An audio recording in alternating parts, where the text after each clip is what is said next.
หลายเครื่องขนาดสบายดีเด้อสบายดีเนาะมื่อนี้บ่าวเตียงทองเป็นได้พามาที่ว่าบ้านหลังหนึ่งเนาะย้ายหลานคนเดียวมีหลานเบิ่งคนพิเศษได้แต่ว่า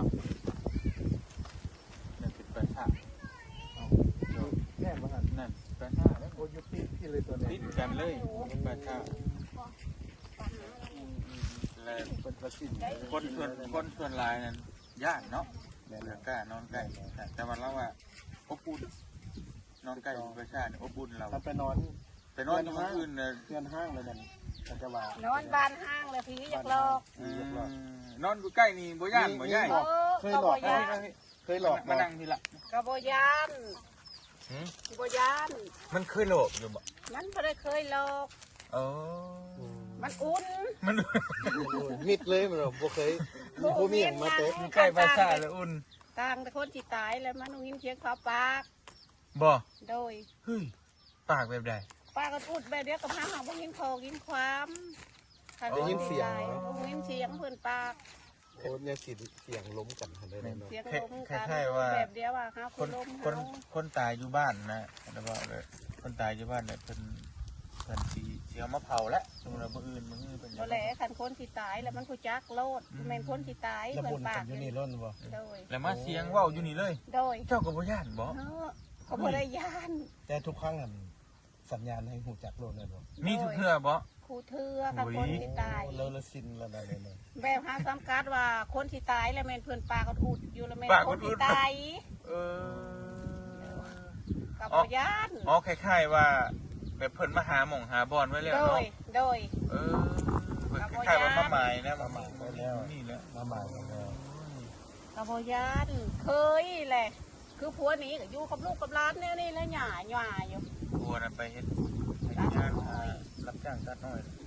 ลูกกับหลานนี่ใช่มาอันเอิ้นเพิ่นมาเบิดน่ะลาเอ้ยมาพี่ลูกเปล่าว่าออกมาลูกหลานมานั่งมาหำน้อยถ้ามาลูกป้ามาเอาลงมานี่บ่ได้เข้าแล้วมูไลตีมูไลตะหงเฮียนกันฮอดนะ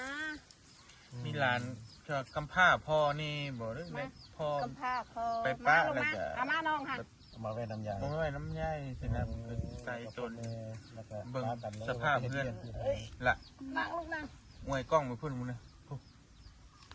เบิ่งเพื่อนเราอยู่เพื่อนเราเลยซุ่มเลย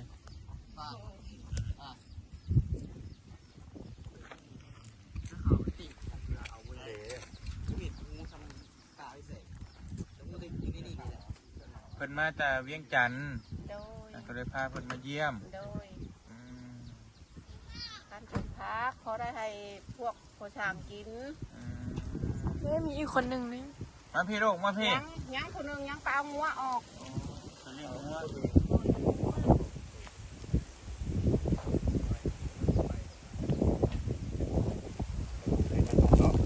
ปักใจเพิ่นลูกนมมึงพอเขามานำทางเขาก็ย้ายไปนั้นโดยส่งอันนั้นเสียสมผักบ่นะโดยเห็ดสมผักพอได้อันเนาะพอสร้างอันเฮือนบอลลี่แต่มาเห็นไหนโดยที่ใส่ละเฮือนเด็ดใส่ตั้งเสาบอลลี่น้องใต้เลยโอ้เสาสิเป็นยังโอ้มีหลายครอบครัวน้ำบาดาลเนี่ยวะเจ้าให้สาธุนำสาธุแกงไว้แต่มือกองพี่บูบินหัววะมือปูมือกระป๋อมไปตัดเอามือกระป๋อมมือปูกินก้อยกระป๋อมถ้ามีเวลาลายแกไปเฮ็ดเพื่อนไอ้ก็ได้อยู่แต่จะผมมีเวลาแต่เมื่อหน้ามีเวลาอะไรแต่งไปดิบเพื่อนเฮ็ดกินกินได้อยู่ไว้ตอนเบิ่งก่อนเบิ่งตัวจริงตะก่อนเราจะเห็นมันคากลับขึ้นมาก็ได้ตั้งแต่ว่ามันคากลับขึ้นมาแล้วก็มาแวะดินคันไปเลี้ยงกับน้องกับไปแวะอยู่ทำไมโดยเขากับแม่อยู่ตอนนี้ตำรวจอยู่เสาอยู่บ่เห็นจะบ่หาชมเชื่อมบ่ลูกต่างหักแขนกันอยู่พูดแล้วเมื่อเลี้ยงก็บอกให้ว่ามาฮอดเลี้ยงแล้วก็เสาอยู่แล้วมาพี่พมลูกพมก็ไปยังดีใจเอา ให้อ้ายเนี่ยลูกปะ บ่เห็นเสือบ่โลก เบิ่งไปหาเสือให้มาเบิ่งไปหาเสืออ้ายก็มา ก็เชียงมาให้กัน มีแต่ว่าแบบว่าคือมีแบบ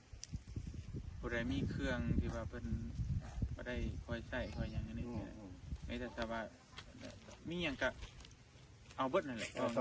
ตอนนี้เขาฮู้แล้ว เนาะประมาณ เขาบ่ฮู้ว่าเพิ่น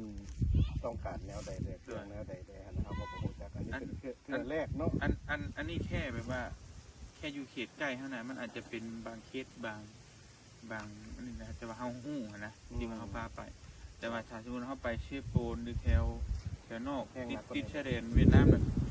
เพื่อนทั้งหมู่บ้านนี่มีแต่เป็นแบบนี้หมดเลยเพื่อนมีแต่ซ้ำน้อยกว่านี้ก็ซ้ำนั่นก็มีเพื่อน โอ้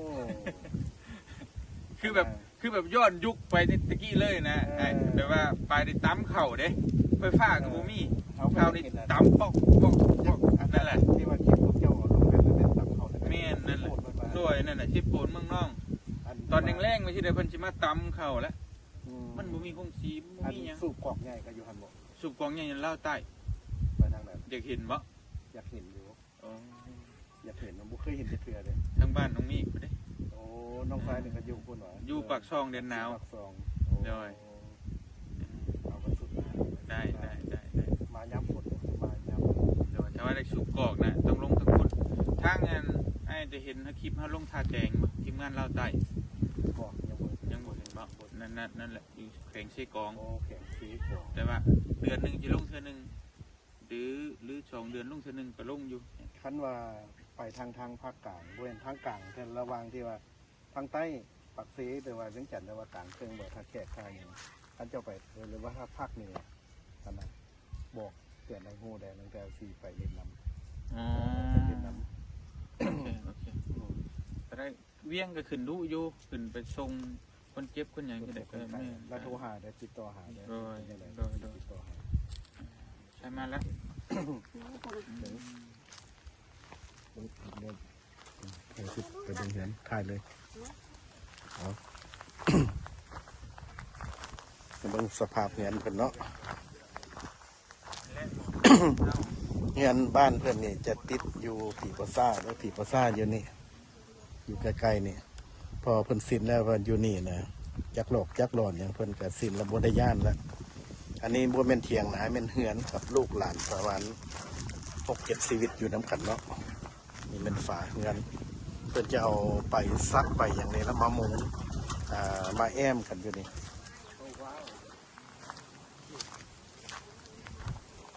อยู่มีหลังเดียวนี่บอนอยู่บอนนอนเพื่อนข้างในเนาะลูกหลานจะนอนจังไหนโว้นี่อันนี้ก็ว่าขาลมลงแล้วนะอันนี้นะ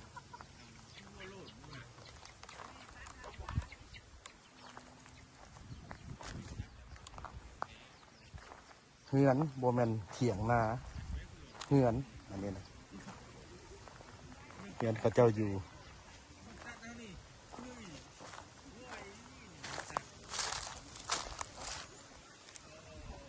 เพิ่นกับสังกะสีแล้วกับหญ้ากับมงหญ้าได้สังกะสีแล้วมันก็เก่าแก่ไปหมดละ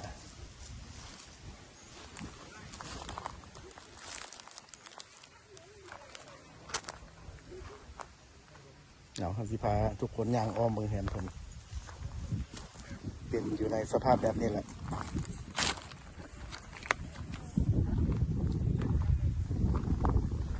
อันนี้ก็เป็นบ่อนนอนบ่อนหนึ่งโอ้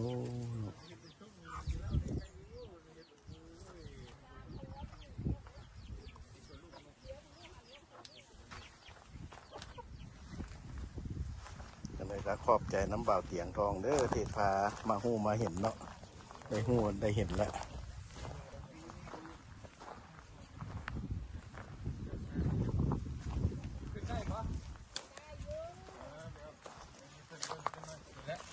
ลมพัดก็เย็นช่วยแล้วนี่ เย็นโพด ด้วย มันเย็นโพดแล้ว คนอยู่คนนอนก็ได้ แต่ว่าสุดอยู่จักคมว่าผม จากบอลใดบอลเสียบอลอย่างเนาะ บ่จักที่นอนมองได้จักที่ อันยังเนาะคือนั่นเนาะ ดินบ่ได้ลุดเปะลงหลุมพุ่นได้นี่นะ ไกลนำเนาะ คือแบบบ่มีความปลอดภัยอย่างเลยนะ แม่นแล้ว แบบเครื่องฟองไว้นี่เดี๋ยว อันใบนี้คือสิเป็นใบซักเนาะใบซักบ่คือใบหยัง ใบตองกุ้ง ใบตองกุ้ง ใบตองกุ้ โอ้ ง ไม่ใช่ต้น ถ้าเป็นผ้าเต้นอาจจะดีบ่ โดยแต่โอเคอยู่ ก็สันสาไปเนาะ แม่ บ่ใส่นั่นก็ต้องใส่อันหนึง แม่ เป็นผ้าเต้นโอเค คือนั่นก็สิใช่อยู่ โอ้ยฝาเฮือนก็จังซี่เนาะฝาเฮือนเนาะ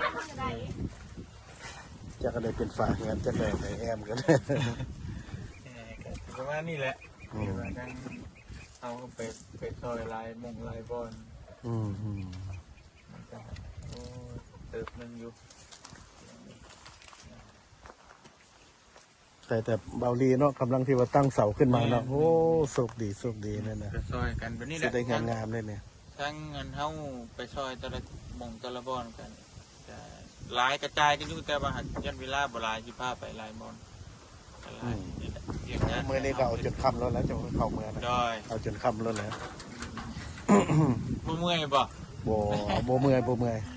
ได้มาจังซี่แล้วดีใจนะอยากเห็นตัวจริง อยากเห็น แต่ก็เห็นแต่ในคลิปเนาะ เห็นแต่ในคลิปวันนี้มาเห็นตัวจริงแล้วเข้าใจแล้ววันนี้อยากจะสิไปอธิบายให้พี่ๆน้องๆโมครูอยู่พุ่นหันละฟังว่ามันเป็นยังไงกับเบิ้งตามคลิปนี่แหละ ดอยมีแต่เบิ่งสภาพมันเป็นจริงนี่แหละ แมนสภาพก็เป็นจริง ดอยแต่ว่ามีโอกาสสัก3-4 มื้อใช่เดี๋ยวเตรียมเครื่องเตรียมของมาให้ทั้งเฮาสิพาไป เจ้า สุดคักตำเขาแบบไฟฟ้าพยังบุมีเลยแบบ โอ้ สุดบุมีหยัง ซีปูนขายตัวซีปูนคือขายซีปูนไปรถ กายเพราะ กา ว่า บี ไม่ถ้าสมมติเข้าไปนี่ต้องนอนอยู่เมือง นอนอยู่ในเมืองสิโผนแต่ว่าถ้าตื่นมานี่ต้องเอาเครื่องเอาของไปออกไปนอกอย่างนี้นะ อืม ไปนอกเลยประมาณนั้นเดี๋ยวมีเวลาสุภาพไป ดีแล้วก่อน ให้เราใกล้ๆ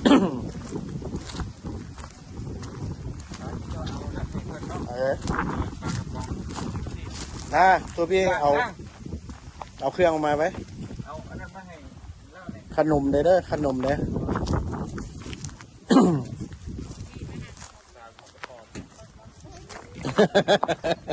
เปลี่ยนเสื้อ เบิ่งกันเด้อผมว่าเอา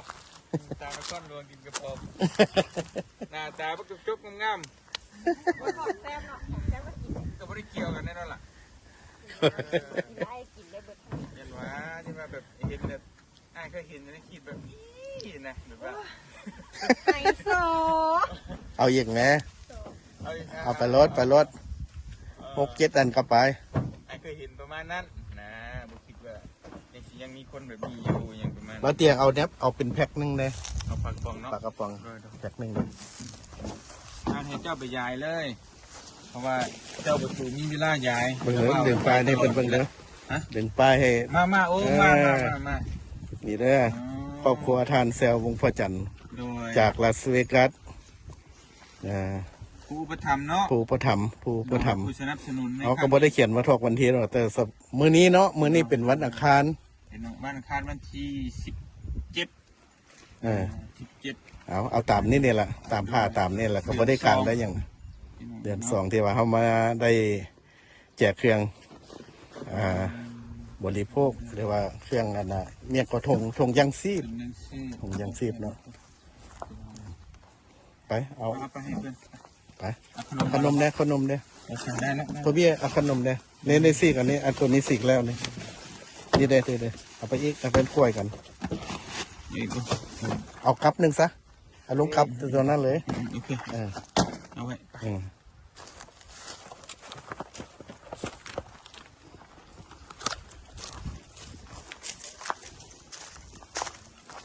ขอบใจละนมมือโอเคนมมือลูกนมมือ ตัวเบี้ยอันนี้ก็แจก นมมือ แจก ลูก ให้กัน โอเค อ่าน มมือ สาวกระป๋อมไอ้เบ้ากระแปมแจกเครื่อง สาวยังก็ สาวกระป๋อม สาวกระป๋อม ไอ้เบ้ากระแปม เบากระเป็น สองน้องเอ้ย มีลูกอยู่2 คน ส นี่ อง บ่ คน อืม เออ ได้ซื้อใหม่แล้วบาทนี่สาวกระป๋อม มาไม่ถุงหนึงบ่ ต้มมีแล้วมื้อแรงเนี่ยต้มมีแล้วแซ่บๆตัวพี่แจกไหมแจกตัวน้อยหันบัดเนี่ย เอาให้ไหมหลาย ไอ้มื้อนั่นล่ะมื้อ ได้บุญได้กุศลน้ำกันมาเลยเอาให้เพิ่น อืม ให้น้องเพิ่นมาทำบุญมื้อนี้พี่น้องเนาะขอบใจเพิ่นเด้อแม่เด้อเพิ่นมาแต่เวียงจันทน์นครหลวงเวียงจันทน์กินน้ำเบิ่งดูล่ะกินน้ำเบิ่งดู สิกิน แซ่บบ่ลู กินไข่ปากมันตัวพี่ไข่ให้น้องเลยไข่บ่เป็นได้นะไข่ฉีกลวงยาว มันสิมุนเท่าน่ะมันสิมุนหน้าไข่ให้น้องดู มันสิมุน กินดู ไปเพิ่นไข่ให้เบิ่งดู